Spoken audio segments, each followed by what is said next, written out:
Once upon a time in a middle school far, far away, there was a new student named Kwon Dagon. From the moment he stepped into the school, he became the target of relentless bullying due to his geeky appearance. His classmates took pleasure in tormenting him, and when he had the audacity to speak up and defend himself, they beat him mercilessly until the teacher finally intervened. But to Dagon's dismay, even the teacher was complicit in the bullying, allowing it to continue unchecked. It seemed like there was no escape from the misery that consumed his life. Dagon felt utterly alone. As an orphan, he had nobody to confide in or seek solace from. The loneliness weighed heavily on him, and he found himself spiraling into despair. However, during recess one day, a fellow student noticed a piece of paper stuck to Dagon's back. The cruel message on the paper revealed his lack of parents, and the classmate who had previously bullied him took credit for the heartless act. Enraged by this revelation, another student confronted the bully and beat him up, showing that even bullies could be bullied if they were weaker. Witnessing this incident, Dagon had an epiphany. He realized that his frail appearance had made him an easy target for bullies. Determined to change his fate, he made a firm decision to become stronger than anyone so that no one would dare to bully him again. Dagon chose to withdraw from school and dedicate himself to intense training at home, focusing on building his physique. He worked tirelessly, disregarding the passage of time, until his body transformed into a tall, muscular figure. When he finally returned to school, his striking physical change left everyone confused, and the girls couldn't help but develop an interest in him. However, most of the guys chose to keep their distance for reasons unknown. Little did they know that Dagon had acquired a notorious reputation during his absence from school. Engaging in street fights and even ending a major conflict in the Incheon area, Dagon had become a legend overnight. He became the feared leader of the area, and nobody dared to oppose him. Unfortunately, his actions led to his suspension from school, hindering his academic progress. With poor attendance and grades, Dagon faced the risk of failing his classes. To avoid this, he had to pass a qualification exam and took on part-time jobs to make ends meet, neglecting his appearance and resembling a middle-aged man. During one of his shifts at a convenience store, Dagon found himself harassed by a group of young troublemakers who demanded cigarettes and drinks. Strangely, the store manager, an old man, ordered Dagon and the young men to settle their dispute outside. Out in the open, Dagon gave the troublemakers 3 seconds to escape, but they chose to attack him instead. Undeterred, Dagon effortlessly defeated them, leaving only one person who eventually realized Dagon's true identity as the leader of the Incheon area. Realizing they stood no chance against him, the group apologized, and Dagon resolved the conflict peacefully. Unbeknownst to him, a woman from the Golden Dragon Education Foundation had secretly recorded the incident and saw an opportunity to approach Dagon with a tempting offer. The Golden Dragon Education Foundation had a project in the works to combat school bullying, and they sought to infiltrate the ranks of the bullies by enlisting Dagon as their undercover agent. Intrigued by the proposition, Dagon accepted the offer, ultimately bypassing the qualification exam and gaining entry to high school at the age of 20. As a transfer student, he encountered trouble on his first day when he tried to protect a fellow student from a bully. Despite his enormous size, the bully was no match for Dagon's skill and determination. However, their clash caught the attention of Manhwa, a formidable fighter who proved to be a worthy opponent for Dagon. Their battle showcased Manhwa's unique fighting style, impressing Dagon. Little did Dagon know that Manhwa had also attracted the attention of 102 people in the city who sought him as their target. Nevertheless, Dagon easily triumphed over Manhwa, earning his respect. Dagon made it clear that he wouldn't tolerate anyone disturbing his classmates and vowed to confront anyone who dared to cross that line. While some found Dagon intimidating, others discovered a sweeter side to him. However, an unexpected turn of events led to a recording of Dagon's fight with Manhwa spreading among the students, solidifying his fearsome reputation. With the school in a state of chaos, Dagon's teacher called him out to address the havoc he had caused. In the midst of the commotion, Ji-Ina, a woman who had been observing Dagon from a distance, became increasingly curious about his connection to the school and the director. Unbeknownst to her, Dagon was also wary of being watched and suspected the presence of a spy among his classmates. His suspicions fell on Minsu, his seatmate, who seemed to be acting strangely. However, Minsu explained that he wore glasses as a disguise to protect himself from the bullies. For the time being, Dagon let go of his suspicions. As Dagon headed home, he was followed by Ji-Ina, who hoped to uncover more about his mysterious background. To her surprise, a group of students from another school appeared and began tailing them. Faced with the unexpected threat, Ji-Ina used pepper spray to defend herself, inadvertently diverting the attention of the pursuers. Cornered and on the verge of tears, Ji-ina was saved by Dagon, who swiftly came to her aid. Together, they drove away the assailants. Intrigued by Dagon, Ji-ina couldn't resist delving deeper into his life. She witnessed Dagon being surrounded by students from other schools, but he fearlessly challenged them to a quieter location. Obliging his request, the students followed him, and a showdown ensued. Dagon demonstrated his formidable fighting skills, overpowering his opponents one by one. However, the arrival of two Iljins from other schools complicated the situation. Dagon faced off against them, engaging in a fierce battle. With each blow exchanged, Dagon proved his superiority, leaving his adversaries in awe of his strength. After emerging victorious, Dagon questioned the defeated Iljins and discovered their connection to Kim Wanwang, the mastermind behind the chaos. Determined to expose Wanwang's true nature, Dagon decided to gather concrete evidence to bring him down. Meanwhile, his encounter with Suzy, the school's queen, revealed another bully hidden within his class. Suzy had made Jinwo's former comrade step on him, making Dagon realize that the problem was far from over. In an attempt to restore peace, Dagon confronted Kim Wanwang, who had arrogantly taken on the role of boss. Without hesitation, Dagon unleashed a powerful punch, knocking Wanwang out cold. He then demanded that Wanwang's gang stop bullying other students, effectively dismantling their reign of terror. Dagon's strength and charisma won over his former tormentors, who became his unexpected fans. They eagerly rallied around him, even inviting him to play games together. The bullies' behavior changed, and even the female students felt empowered to stand up to them. Days later, Dagon made the rounds to check on the other bullies. Kim Hyun-young's gang had ceased their bullying activities, while the Shim Shanbo gang no longer attended school. Dagon's influence had brought about a significant transformation. However, he remained oblivious to the fact that Suzy, the school queen, harbored a hidden grudge against him. Suzy wanted Dagon to become infatuated with her like the other boys in her class, and she was determined to make him pay attention to her. She wanted Dagon to be crazy about her like the other boys in her class, who always obeyed everything she said. After school hours were over, the bosses who had not been acquired by Dagon held secret societies. Consists of Jiseok, Dusuk, Shunghua, Dojin, and Shunghoon. Jiseok explains that the purpose of gathering them all is to subdue Dagon, the new student who is starting to subdue classes one by one. However, as expected, of course, the bosses didn't want to form an alliance because they felt it was pointless, especially since they weren't close friends and had no intention of forming one. Plus, Dusuk has a bad relationship with Jiseok and constantly tries to provoke Jiseok's emotions. Luckily, Shunghoon, the boss of the smart students, decided to stay calm in the heat of the moment and said that they shouldn't fight. Only Shunghoon agreed to form an alliance, while the other bosses decided not to join and left on the spot. However, Shunghoon had other thoughts. He had plans and calculations for the bosses, and his figure seemed to have become the leader of the alliance. This made Jiseok quite disturbed and curious about the real Shunghoon. Meanwhile, Kim Do-hyun, who was annoyed because Dojin was constantly being bullied and deprived of his money, decided to report this to Senior Byung-ho, who was a member of the Deadly Six.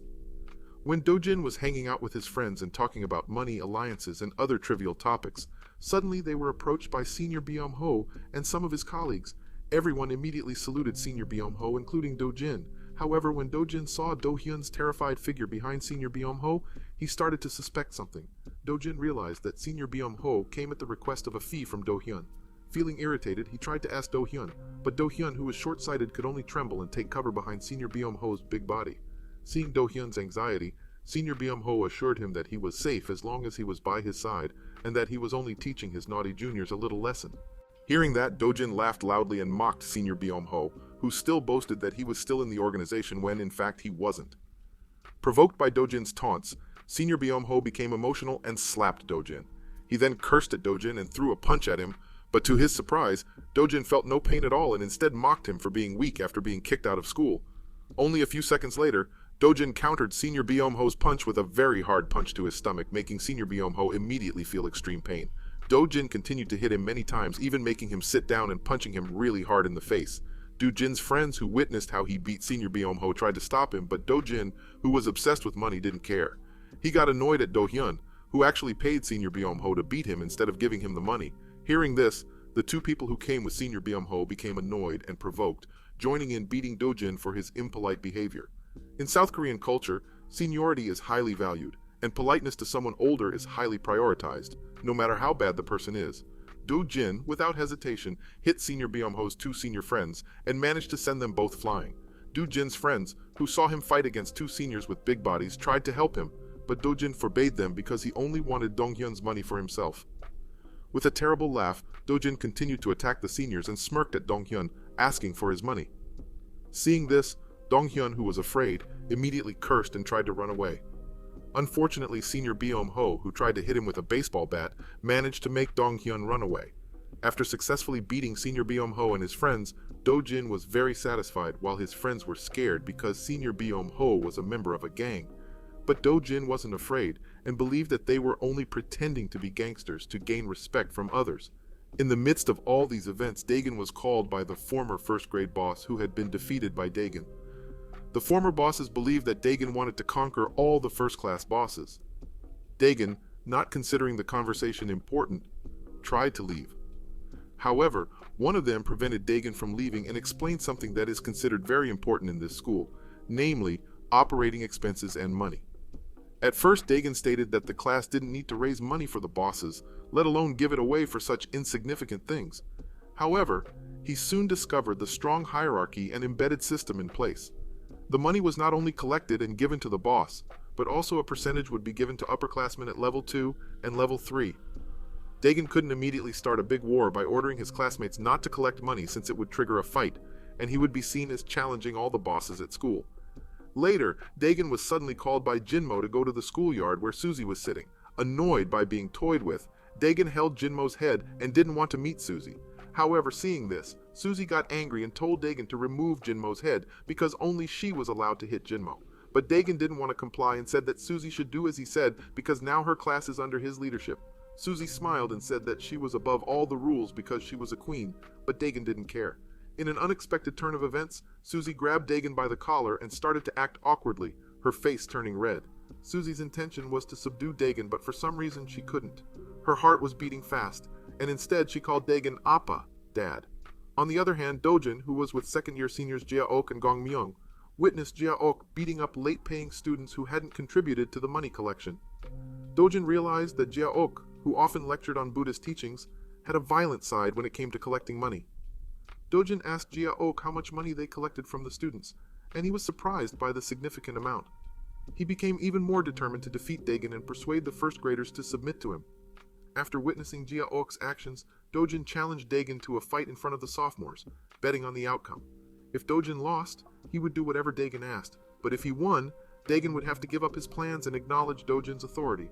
Dagon agreed to Dojin's request, and they started playing a coin betting game. No matter how many times they repeated the game, Dojin always lost. Finally, tired of Dojin's repeated requests, Dagon decided to let Dojin win so that his request to fight in front of the second-year students could be fulfilled. Dohyun approached Dagon and begged him to beat up Dojin, who had been making him borrow money from loan sharks using his name. He also asked Dagon to lose the fight because if Dagon won, Dohyun would have to pay a large sum of money to Dojin. Dagon asked if Dohyun was proficient in English, and when Dohyun confirmed it, Dagon agreed to beat Dojin for him in exchange for English lessons. He wanted to become smarter and defeat Jinwo in an English quiz. Meanwhile, Dojin went to the school gym, which was being prepared for their fight. While talking with his friends, a group of second-year seniors approached them. Dojin's friends greeted the seniors with respectful bows, and Jia-ok, one of the seniors, advised them on religious teachings. Dojin's friends respected the seniors and listened to their advice. Suddenly, Daegun arrived, and all the attention turned to him. Dojin's friends greeted Daegun with respect as well. Dojin, becoming impatient, wanted someone to fight him and started making orders. However, Shung-hoon intervened, reminding them of the rules they had agreed upon. This caused a commotion, but Daegun's friends held him back and tried to calm the situation. In the midst of the chaos, someone arrived, and everyone thought it was Daegun. However, it turned out to be Dojin, who attacked him. Dojin's attacks were easily parried by Daegun, who dodged them effortlessly. Despite his efforts, Dojin couldn't land a single hit on Daegun. In contrast, Daegun started counterattacking and successfully hit Dojin in the stomach and face. Dojin's friends tried to stop the fight, but Dojin's obsession with money prevented him from backing down. He continued to attack the seniors. This annoyed Byung-ho's two friends, who joined in beating Dojin. In Korean culture, seniority and respect for elders are highly valued, regardless of the person's character. Dojin, without hesitation, fought back and managed to send the seniors flying. In the meantime, Dojin's obsession with money remained strong. He got annoyed at Dohyun for involving Byung-ho's senior in their conflicts instead of giving him the money. Dojin, who had witnessed the whole situation, realized the chaos caused by the hierarchy and money collection system in the school. He decided to take action and challenge the bosses one by one, aiming to change the situation and put an end to the bullying and money collection. Not only that, he is also a class cabinet council and he has connections regardless of grade, so it can be said that he knows all about the flow of collection, what grade class that collected money, and who they have to beat. If they wanted to destroy the collecting of money completely, Seung-hoon only had one answer, and that was to give in to the third grade leader, Baek Soo-hyuk. But for some reason, senior executives, including Baek Soo-hyuk, are currently absent. Therefore, the only way they can do is to beat the second grades, where if they block the collection of second grades linked to third grades, they can attract the third grades that are hiding. But before that, apart from collecting money, they have to make sure to clean everything up, where Dojin must have finished all the first grades before. One of them is Koo Seung-hwa, who comes from class 7, although he is known to be great. But he is also labeled as a garbage that must be cleaned up, where he is very obsessed with skills that make him known as the devil, because he's putting many kids in a fight. He did that just to analyze what characteristics each sport had through their martial arts. With his obsession, he was sure that Seung-hwa would meet Dojin first because he must have been interested in the skills shown by him when he fought against Park Dojin in the auditorium last time. After their meeting ended, Seung-hoon entered a holy church where a man was waiting for him. From the conversation between the two of them, Seung-hoon discussed a familiar name, Baek Soo-hyuk, where it turned out that the man was looking for his whereabouts. Unable to find him, the man didn't know what to do and asked about Seung-hoon's plan. Seung-hoon casually said that he didn't need to worry because everything was currently going according to his plan. He would send him a signal when he was sure everything was ready, and he was sure that this plan would be a huge storm. The next day, the school saw Seung-hwa talking to a male student named Bai Iku to use him as bait to meet with Kwon Dae-gun. Through a chat with Seung-hoon, he said that he had something to say to Dae-gun. Seung-hoon then contacted Dae-gun and told him about the chat he received and rushed to the meeting location that had been planned. Meanwhile, Seung-hwa was seen waiting for Dae-gun's arrival by observing him from afar. Seeing Dae-gun's extraordinary strength made him even more excited to become someone even stronger. While he was talking to his partner, he was surprised by the appearance of a man named Shim Sang-bo. Then, at the same time, Dae-gun came to the meeting place mentioned by Seung-hoon and found Seung-hwa's men preparing to attack Seung-hoon. Seung-hwa was seen waiting for Dae-gun's arrival by observing him from afar. Seung-hwa's extraordinary strength made him even more excited to become someone even stronger. While he was talking to his partner, he was surprised by the appearance of a man named Shim Sang-bo. Then, at the same time, Seung Sang-bo was seen waiting for the meeting place mentioned by Seung-hoon and found Seung-hwa's men preparing to attack him. The one-on-one battle was inevitable, with the boxing skills of Seung-hwa's men then unceremoniously attacking him, but Dae-gun managed to avoid it easily. Dae-gun counterattacked by kicking his legs and hitting his face at once until he was finally knocked down. Not only that, Dae-gun mercilessly attacked Seung-hwa's men brutally. For Dae-gun, it was not a difficult thing because with his abilities he managed to defeat them all. Seeing all his men losing, Seung-hwa sent Shim Sang-bo to defeat Dae-gun. But on his way to their battleground, he was intercepted by Dae-gun's 3 friends, who were members of the Bully Violence Committee. No Manhwa was the first to attack Shim Sang-bo. It seemed that it was very difficult to keep up with the speed of his attacks, so he was repeatedly hit by his attacks. Even so, Manhwa was able to survive and turn things around, where he managed to attack Shim Sang-bo until he fell. Meanwhile, Dae-gun's 2 other friends named Ho Jong and Jong Min were seen looking for Dae-gun, but both were intercepted by Seung-hwa's men named Chae Choman. Having extraordinary speed, both of them look very difficult, so Choman always finds a gap to attack them repeatedly. On the other hand, Manhwa, who looks overwhelmed after fighting against Sang-bo. Although it is said that he won the battle, he also received so many attacks that not a few parts of his body were injured. While sitting weakly, he was surprised by the arrival of Dae-gun, who asked what he was doing here and what really happened. Meanwhile, it seems that Seung-hwa did not expect that Sang-bo, who has extraordinary boxing skills, could be defeated by Manhwa. Because of Sang-bo's defeat, Seung-hwa was disappointed because he could not see the second round where Kwon Dae-gun fought against Shim Sang-bo. Although it did not fulfill his expectations, he thought he had gotten some useful information. Meanwhile, Ho Jong and Jong Min were seen still fighting with Choman, despite getting so many attacks. But they both had strong defenses that made Choman a little frustrated with them, but when the two were cornered, fortunately, Lee Seung-hoon came at the right time and saved them. Then shortly, Dae-gun came along with Manhwa, who was injured quite badly, and in the end, now, Daegun faced directly with Xianghua. The two were involved in a fight, where Xianghua was the first to attack. Daegun managed to avoid attack after attack, but it was clear that Daegun's movements were unstable, so it was not uncommon for Xianghua's attacks to almost hit him.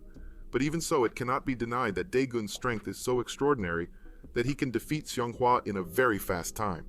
The next day, after Xianghua's defeat, word spread throughout the school that Quan Daegun had now become the first grade leader. All the students were talking about it, and not a few students were amazed.